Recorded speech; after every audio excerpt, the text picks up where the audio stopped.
अस्सलाम वालेकुम। आज फिर एक नए टॉपिक से क्वेश्चन बोर्ड पे लिखा है और फिर सॉल्यूशन हम लोग कंटिन्यू करते हैं सेम वैसे ही। ठीक है, मैं बार बार इस चीज़ के ऊपर आप लोग को जोर देता हूँ कि पुरानी वीडियोस को अच्छे से देखो और उसको अपनी नोटबुक में लिख लो, क्योंकि जब हम लोग देखते हैं तो देख के भूल जाते हैं, नोटबुक में लिखेंगे तो रिवाइज करने के काम आते रहेगा। तो इसके लिए जितने भी क्वेश्चंस हो रहे हैं, एंट्रीज हो रही है, जो भी बीके के बारे में आप लोग का एक्सप्लेन किया जा रहा है, वो आप लोग अपनी नोटबुक में लिखते जाएं। ठीक है, वापस से बोलता हूँ कि मैं आज ये क्वेश्चन नंबर 4 एक्सप्लेन करता हूँ। अब ये क्वेश्चन नंबर 4 मैंने लिख चुका हूँ बोर्ड पे। इसके बारे में यानी इसका बेसिक जो है ओवर सब्सक्रिप्शन का है। लास्ट वीडियो में आप लोग को मैंने बताया था कि अगर ओवर सब्सक्रिप्शन होता है तो हमको क्या करना पड़ता है। हम यहाँ पर उसको कंटिन्यू करते हैं। एक बार रिवाइज कर दूँ कि हमारे पास दो ऑप्शन होते हैं, पहला रिफंड कर देना, पैसा वापस कर देना, और दूसरा ऑप्शन होता है कि हम लोग वो पैसे को फ्यूचर के कॉल में एडजस्ट करते हैं। तो जो लास्ट वाला क्वेश्चन मैंने कराया था वो रिफंड करने के ऊपर था, और अभी जो क्वेश्चन कराने जा रहा हूँ ये पैसे को फ्यूचर के कॉल में यानी अलॉटमेंट कॉल में एडजस्ट करने के बारे में है। ठीक है, जैसा स्टार्टिंग करते हैं। Ajay limited issued to public 12,000 shares of 10 each at par। यहाँ पर कंपनी 12,000 शेयर पब्लिक को देना चाहती है और एक शेयर का प्राइस है 10 रुपए का। Payable as 4 on application, 3 on allotment, 2 on first call, 1 on final call. यहाँ पर 4 स्टेप में पैसा मांगा जा रहा है। पहला स्टेप जो है एप्लीकेशन 4 रुपए, अलॉटमेंट 3 रुपए, फर्स्ट कॉल 2 रुपए और फाइनल कॉल 1 रुपए। Company received application for 15,000 shares. Company के पास एप्लीकेशन आ रही है, पब्लिक अप्लाई कर रही है, लेकिन 15,000 शेयर, तो अंदाजा लगेगा कि ये ओवर सब्सक्राइब है, ज़्यादा एप्लीकेशन आई है। And the board of directors decide to allot all the shares on pro rata basis. यहाँ पर डायरेक्टर्स ने डिसाइड किया है कि हम लोग सारे शेयर्स को अलॉट कर देंगे प्रो रेटा बेसिस पे। प्रो रेटा बेसिस मतलब हम लोग किसी को अलॉटमेंट करने वाले नहीं हैं, हम लोग वो पैसे को अलॉटमेंट में एडजस्ट करेंगे, जो कि आगे सेंटेंस दिया है। Excess application money was transferred to allotment. जितना भी एक्सेस मनी आया था एप्लीकेशन का, वो पैसे को हमने अलॉटमेंट में एडजस्ट कर दिया। All the call money was received. सारे कॉल मनी हम लोग को मिले हैं, सब पैसा हमको मिलते गया। अब लास्ट है pass generated in the books of company. Generated हमको पास करने की बुक्स ऑफ कंपनी है। शुरुआत करते हैं। सबसे पहली एंट्री एप्लीकेशन जो हमारे पास आया है वो मानेंगे 15,000 शेयर का, जबकि कंपनी को इशू करना है 12।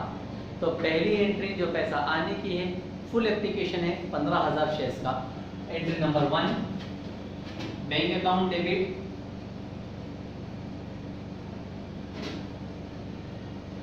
To share application account, narration आएगा being application money received on 15,000 shares at ₹4 each। 15,000 share का एप्लीकेशन आया था 4 रुपए के हिसाब से, मल्टीप्लाई करें तो अमाउंट बनेगा 60,000। एप्लीकेशन के नाम पे जो पैसा आया है 60,000 रुपए आ चुका। लेकिन जब हम कैपिटल में ट्रांसफर करते हैं, सेकेंड एंट्री पास करते हैं, तो कंपनी को जितना इशू करना है उतना ही ट्रांसफर किया जाएगा, यानी कि 12,000 शेयर। ठीक है, तो एंट्री नंबर 2 जब हम पास करेंगे वो होगी ट्रांसफर करने की। Share application account debit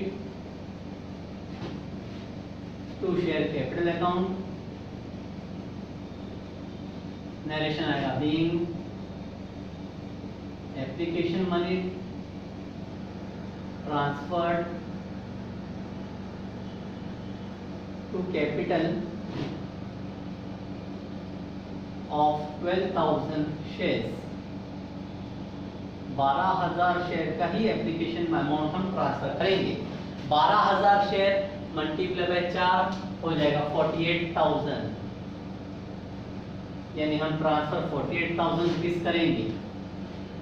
third, जो एक्सेस एप्लीकेशन है, एक्सेस अगर देखा जाए तो पब्लिक ने अप्लाई की थी 15,000, लेकिन कंपनी को इशू करना था 12,000, यानी कि 3,000 शेयर्स एक्सेस हुए हैं। वो 3000 शेयर्स को हमको एडजस्ट करना पड़ेगा अलॉटमेंट में, क्योंकि क्वेश्चन में कहा गया है कि अलॉटमेंट में एडजस्ट करा जाए। तो वो एडजस्टमेंट करने की एंट्री आएगी share application account debit to share capital account to share allotment account, और नरेशन आएगा being application money on 3000 shares transferred to allotment।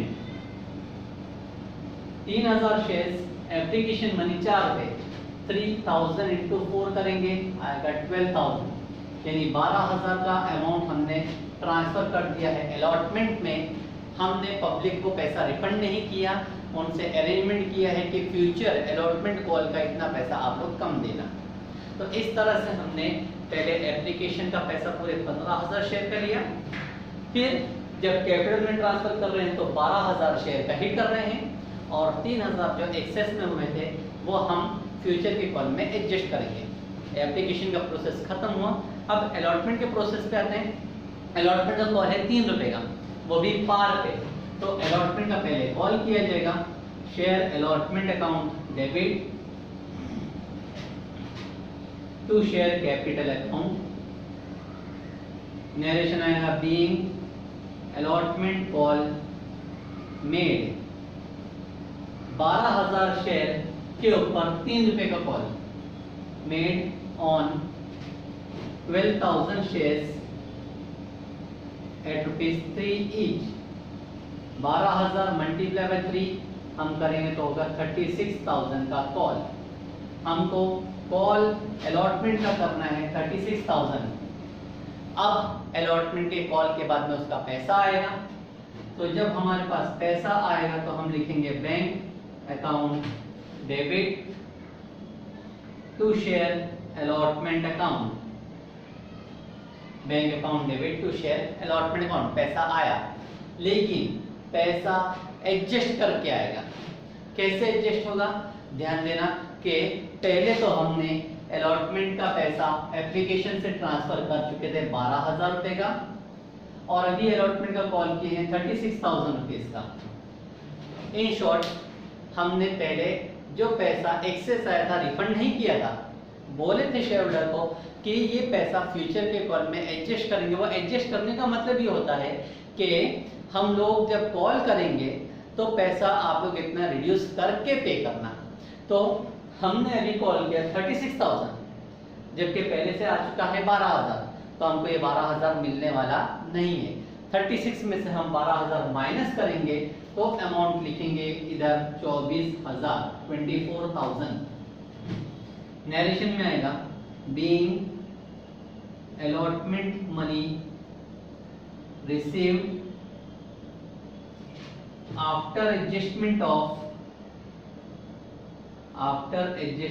of application money। Allotment का पैसा हमको मिला है, लेकिन एडजस्टमेंट होने के बाद, एप्लीकेशन का अमाउंट एडजस्ट होने के बाद मिलेगा। ये फर्क होता है ओवर सब्सक्रिप्शन में जब हम एडजस्ट करते हैं, ठीक है। रिफंड करने में ऐसा नहीं है। रिफंड करने के टाइम पे जितना अलॉटमेंट कॉल करते हो उतना पैसा मिलता है, लेकिन अगर हम रिफंड नहीं कर रहे हैं, हम एडजस्ट करने की बात करेंगे, तो एडजस्ट करने के वक्त हम लोगों को ये ध्यान देना होगा कि अलॉटमेंट का कॉल के बाद जब पैसा आएगा तो वो पैसा रिड्यूस करके मिलेगा, ठीक है। इस तरह से अभी तक का मैंने आप लोगों को 2 स्टेप इस क्वेश्चन में एक्सप्लेन कर चुका, जिसमें एक है एप्लीकेशन और दूसरा है अलॉटमेंट, ठीक है। अब आगे हमको फर्स्ट कॉल भी करना है और फाइनल कॉल भी करना है, तो दोनों की एंट्री पास करेंगे एक एक करके। ये साइड में मिटा देता हूँ।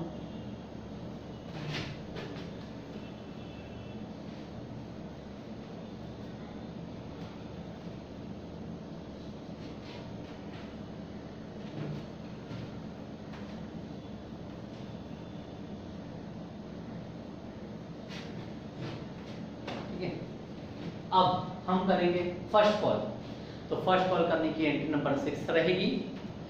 फर्स्ट कॉल करना है वो भी 2 रुपए के हिसाब से। Entry number 6, share first call account debit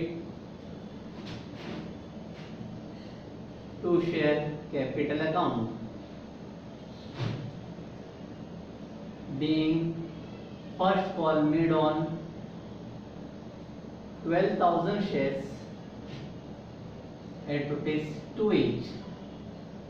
12,000 shares के ऊपर 2 रुपए का कॉल किया जा रहा है, यानी कॉल है टोटल अमाउंट 24,000 का। अब कॉल करने के बाद हमको पैसा मिलता है, तो जब पैसा आ रहा है तो हम लोग एंट्री पास करेंगे bank account debit to share first call account. Narration में लिखेंगे being first call money received और अमाउंट लिखेंगे पूरा 24,000, क्योंकि पूरा पैसा मिला है, कोई एरियर्स में नहीं है। नेक्स्ट, फर्स्ट कॉल के बाद में फाइनल कॉल बोला गया है, वो भी 1 रुपए का है। हम लोग को एक और फाइनल कॉल करना होगा और फाइनल कॉल करने के बाद में फिर हमको उसका भी पैसा मिलेगा। तो हम लोग अब एंट्री पास करेंगे फाइनल कॉल करने की।